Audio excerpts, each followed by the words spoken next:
முருகனுக்கு பிடித்த உணவு என்று ஒரு குறிப்பிட்ட உணவு இல்லை என்றாலும் பழங்கள், பஞ்சாமிர்தம், வெல்லம் போன்றவை பொதுவாக படைக்கப்படும் பிரசாதங்கள் ஆகும்.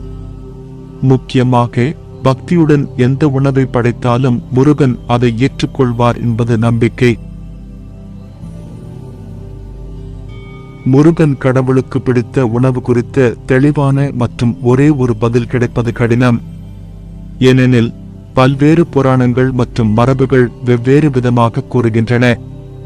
மாம்பழம், வாழைப்பழம் போன்ற பழங்கள் முருகனுக்கு இஷ்டமானவை என்று கூறப்படுகிறது.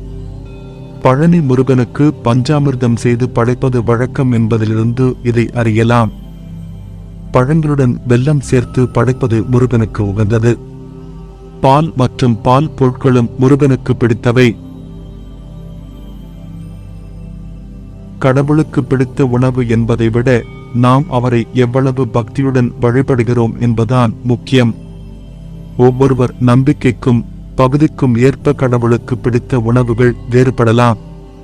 உணவு என்பது வெறும் உணவல்ல, அது நாம் கடவுளுக்கு அளிக்கும் பக்தியின் ஒரு சின்னமாகும். முருகனுக்கு எது பிடிக்கும் என்பதை விட நாம் எதை முருகனுக்கு படைக்கிறோம் என்பது முக்கியம். நம் இதயத்தில் இருந்து வரும் பக்தியுடன் தயாரிக்கப்படும் எந்த உணவும் முருகனை மகிழ்விக்கும்.